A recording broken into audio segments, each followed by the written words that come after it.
जय हिंद। देखिए, आज हम लोग जानेंगे अपने मैथमेटिक्स के एक और इम्पॉर्टेंट टॉपिक के बारे में जिसका नाम है ज्योमेट्री, और जिसे हिंदी में बोलते हैं ज्यामिति। और ये बहुत ही ज़्यादा इम्पॉर्टेंट, मतलब कि बोला जाए तो बहुत ज़्यादा महत्वपूर्ण आपका टॉपिक है। और इसका जो प्रयोग है वो बहुत सारी जो आपकी परीक्षाएं होती हैं, प्रतियोगी परीक्षाएं होती है, इसमें बहुत ज़्यादा इस्तेमाल होता है। और जैसे कि जो हमारी आगामी परीक्षा है सीटेट की, तो इसमें तो बहुत ही ज़्यादा इसका जो है इस्तेमाल किया जा रहा है। तो हम ज्योमेट्री में अपने जानेंगे कुछ इंपॉर्टेंट चीज़ों के बारे में, और इसकी सीरीज़ को हम लोग आगे बढ़ाएंगे। तो हम चलते हैं, सबसे पहले इसमें हम क्या क्या चीज़ सीखेंगे उसे जानते हैं। हम इसमें जानेंगे बिंदु के बारे में कि भैया बिंदु क्या होता है, व्हाट इज़ द पॉइंट। फिर उसके बाद में जानेंगे रेखा, और जानेंगे रेखाखंड। वो तो चलो रेखा में ही आ जाएगा, बिंदु, रेखा, त्रिभुज, उसके बाद चतुर्भुज, फिर जानेंगे हम लोग वृत्त। ये आकृतियां हैं ज्योमेट्री की।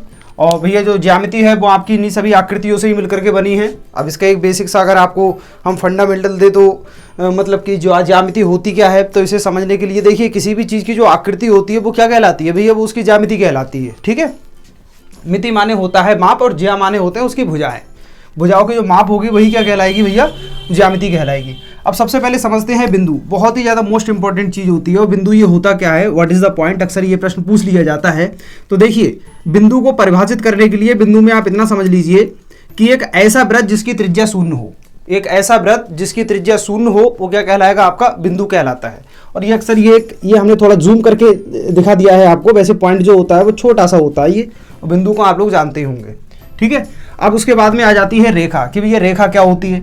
तो रेखा में क्या चीज़ आएंगी भैया, कोई भी आकृति बनने के लिए किसका बहुत ज़्यादा जरूरी होता है भैया, बिंदु का। तो बिंदु होता है, बिंदुओं को अगर हम असंख्य बिंदुओं को क्रम से लगा दें, ठीक है, और क्रम से लगाने पर हमारे सामने कुछ इस प्रकार की एक आकृति बन के आ जाएगी। ठीक है, कहाँ से आई है ये, पता नहीं कहाँ से आई है, कहाँ तक जाएगी भैया, पता नहीं कहाँ तक जाएगी। ठीक, ये क्या कहलाएगी, आपकी रेखा कहलाएगी। असंख्य बिंदुओं को एक ऐसा समूह जो अनंत से आता है, अनंत तक जाता है, लेकिन बिंदु कैसे लगे हुए हों, आपके क्रमबद्ध लगे हुए हों, क्या कहलाएगा भैया, रेखा कहलाएगा। इसका चिन्ह ये होता है, मतलब इस प्रकार से दर्शाया जाता है। और एक चीज समझिए, ये इस प्रकार से जो होते हैं ना, कॉर्नर पे इसके एरो टाइप में दे दिया गया होता है। जब भी इसके कॉर्नर में ये एरो टाइप का दिया हुआ हो तो समझ जाना आप, ये क्या है, एक लाइन है, एक रेखा है। अब देखो, हम बात करते हैं रेखाखंड की। रेखाखंड क्या होता है, किसी भी रेखा का कोई कटा हुआ भाग, किसी भी रेखा का कोई जो एक छोटा सा भाग ले ले, वो क्या कहलाएगा, उसका रेखाखंड कहलाएगा। जैसे ये है, ये हमारी क्या है, ये तो एक रेखा है। इसका हमेशा नाम होता है दिया हुआ, ABCD EFG, जो कुछ भी हो उसका नाम होगा दिया हुआ। बेसिकली हम इसे L बोल सकते हैं। ठीक है, ये क्या हो गई, हमारी रेखा हो गई। अब उसके बाद में हम बात करते हैं रेखाखंड की। भैया रेखाखंड क्या होगा, इसी वाली रेखा का कोई एक खंड, और खंड माने क्या, कोई एक पार्ट।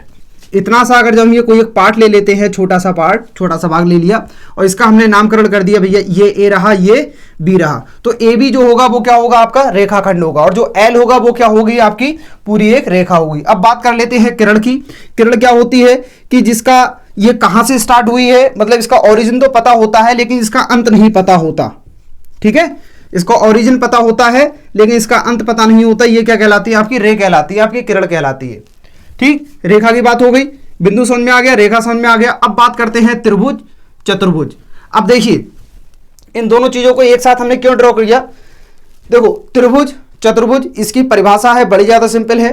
3 भुजाओं से घिरी हुई आकृति आपकी त्रिभुज कहलाती है, और 4 भुजाओं से घिरी हुई आकृति आपकी चतुर्भुज कहलाती है। अगर बात करें हम इनकी आकृतियों की, तो इसकी आकृति, त्रिभुज की आकृति कुछ इस टाइप की होती है, आपको साइड में भी दिखाई पड़ रहा होगा, और ये कुछ इस प्रकार से होती है। ठीक है, ये क्या रहा, आपका त्रिभुज रहा। इसे हम मान लेते हैं A, इसे B, इसे C। अब देखिए, जहां कहीं भी रेखाएं एक दूसरे को इंटरेक्ट करती हैं, मतलब एक दूसरे को काटती हैं, ठीक है, तो वहां पर क्या होता है, एक बिंदु का निर्माण होता है। ध्यान रखना हमेशा, जहां कहीं पर भी रेखाएं एक दूसरे को काटती हैं, वहां पर क्या होता है, एक बिंदु का निर्माण होता है। जैसे अगर देखा जाए तो ये AB रेखा और AC रेखा को एक दूसरे को कहां पर काट रही है, बिंदु A पर काट रही है। अब सवाल की गहराइयों में जाइए, चीजों की गहराइयों में, मैथमेटिक्स को। इसका नाम है AB, ये जो रेखा आप देख रहे हैं इसका नाम AB, इसका नाम AC, और इसका नाम BC। अब AB रेखा AC को किस बिंदु पर काट रही है, A बिंदु पर। AB रेखा BC को B बिंदु पर, AC रेखा BC को कौन से बिंदु पर, C बिंदु पर। बात समझ में आ गई।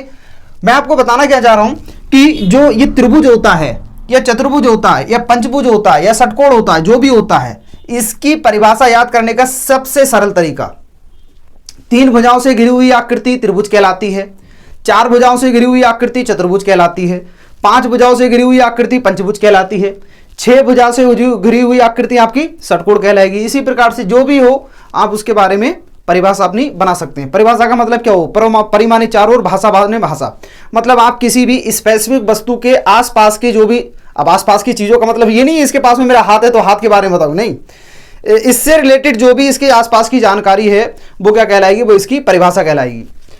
अब त्रिभुज समझ में आ गया, 3 भुजाओं से घिरी हुई आकृति त्रिभुज कहलाती है। त्रिभुज के भी कई एक प्रकार होते हैं। अच्छा, उससे पहले हम चतुर्भुज को भी जान लेते हैं। चतुर्भुज की अगर परिभाषा की बात करें तो ये क्या हो जाएगा, 4 भुजाओं से घिरी हुई आकृति आपकी क्या कहलाएगी भैया, चतुर्भुज कहलाएगी। 4 भुजाओं से घिरी हुई आकृति आपकी क्या कहलाएगी, चतुर्भुज कहलाएगी। बात समझ में आ गई। ये क्या है आपका चतुर्भुज है, ये रहा हमारा चतुर्भुज, इसका नाम है ए, इसे दे दिया बी, इसे दे दिया सी, इसे दे दिया डी। बात समझ में आ गई, इतना क्लियर हो गया। अब देखिए, अब आप इसे थोड़ा घबराइएगा मत कि ये कोई चतुर्भुज लग रहा है, ये चतुर्भुज ही है। देखो, ए बी भुजा हो गई, बी सी हो गई, सी डी हो गई और आपकी क्या हो गई, ए डी हो गई, इसीलिए क्या है, ये आपका चतुर्भुज ही है। आप लोगों ने देखा होगा ये इस प्रकार से ऐसे बना हुआ होता है, ये भी भैया चतुर्भुज ही होता है, लेकिन ये क्या होता है, ये इसके प्रकार होते हैं। ठीक, ये त्रिभुज हो गया, ये आपका चतुर्भुज हो गया। बाकी इसके जो प्रकार होंगे उसके बारे में अभी हम बात करेंगे। बात कर लेते हैं वृत्त की कि भैया वृत्त क्या होता है। तो देखो वृत्त क्या होता है, इसके लिए हम आपको एक इसकी आकृति बना के दिखा रहे हैं, ये रही, ठीक है। एक ऐसी आकृति, ध्यान से सुनिएगा, एक ऐसी आकृति जिसके प्रत्येक बिंदु की एक निश्चित बिंदु से दूरी कैसी हो, समान हो, वो क्या कहलाएगा, आपका एक वृत्त कहलाएगा। बात समझ में आ रही है। मतलब कि इसका ये जो आप देख रहे हैं इसके बारे में भी हम बताएंगे। वैसे इसे परिधि बोलते हैं, परिधि, ठीक है। अब जो ये परिधि वाली जो आकृति बनी हुई है, ठीक है, ये किससे बनी हुई है, परिधि किससे बनी हुई है, बहुत सारे असंख्य बिंदुओं से मिलकर के बनी हुई है। अब जब ये असंख्य बिंदुओं से मिलकर के बनी हुई है तो इसका कुछ ना कुछ तो रिलेशन होगा एक दूसरे के साथ में, इसका इसके साथ, इसका इसके साथ, इसका इसके साथ। हाँ भैया, बिल्कुल है रिलेशन कि ये आपस में चिपके हुए हैं। बाकी का और रिलेशन क्या है, बाकी का रिलेशन ये है कि इसके बीचों बीच में एक कोई बिंदु ऐसा है जो प्रत्येक बिंदु के, मतलब परिधि के प्रत्येक बिंदु से कैसा है, समान दूरी पर है, मतलब निश्चित दूरी पर है, ठीक है। और वही दूरी क्या कहलाती है, वो निश्चित दूरी क्या कहलाती है भैया, वो कहलाती है त्रिज्या। ये क्या कहलाती है, इसकी त्रिज्या। अच्छा, जो ये असंख्य बिंदुओं का समूह होता है ये क्या कहलाता है, ये कहलाता है परिधि। ठीक, परिधि हो गई, त्रिज्या हो गई। अच्छा, ये क्या कहलाता है, ये एक ऐसी रेखा जो किसी वृत्त की, ये क्या बन गया, हमारा वृत्त बन गया, ये हो गई वृत्त की परिधि। अब ये क्या हो गई, इसे मान लो ओ से लेके ए तक, ये क्या हो गई, आपकी त्रिज्या हो गई। अच्छा, इसे मान लो बी, तो भैया ए बी क्या होगा, ए बी कहलाता है इसका व्यास। क्या कहलाता है, ए बी इसका व्यास। अब ये तो हो गया इसका व्यास, ठीक है। तो फिर इसकी ये क्या हो गई भैया, ये हो गई इसकी जीवा। इसे मान लेते हैं सी और इसे मान लेते हैं डी। बहुत ध्यान से समझिएगा, ये हो गया व्यास, ये हो गई इसकी जीवा। कभी कभी क्वेश्चन पूछ लेता है कि वृत्त की सबसे बड़ी जीवा बताइए क्या होती है। अभी हम आपको बताएंगे व्यास और जीवा ये दोनों आपस में मतलब कुछ समान होती हैं। वृत्त की सबसे बड़ी जो जीवा होती है वो उसका व्यास होती है, ठीक है। अगर जब हम व्यास की परिभाषा की बात करें तो व्यास क्या होता है किसी वृत्त का, एक ऐसी रेखा जो किसी वृत्त की परिधि को 2 बिंदुओं पर प्रतिच्छेद करती है। ये रही इसकी परिधि, इसे यहां पर और यहां पर क्या कर रही है, प्रतिच्छेद कर रही है, लेकिन उसके केंद्र से होकर जाती है, उसके केंद्र से होकर जाती है, किसके, वृत्त के केंद्र से होकर के जाती है, ठीक है। ये इसका कहलाएगा क्या, व्यास। अब बात करते हैं इसकी जीवा की। भैया जीवा क्या होती है, वृत्त की एक ऐसी रेखा जो किसी वृत्त की परिधि को 2 बिंदुओं पर प्रतिच्छेद करे। कौन कौन से, बिंदु सी पर और बिंदु डी पर प्रतिच्छेद करती है, वो क्या कहलाती है, वृत्त की जीवा कहलाती है। बात समझ में आ गई। वृत्त का व्यास और वृत्त की जीवा दोनों चीजें क्लियर हो गई। फर्क कितना है? फर्क ये है कि ये जो है वो इसके केंद्र से होकर जा रहा है, लेकिन ये इसके केंद्र से होकर के नहीं जा रही है। तो क्या जा नहीं सकती है? बिल्कुल जा सकती है भैया। इसे देखो, जितना ज्यादा ऊपर लेते हुए जाओगे इसकी लंबाई बढ़ती हुई जाएगी। देखो ये यहां से इस तरह से इसकी लंबाई जो है बढ़ती हुई ऊपर को जाएगी।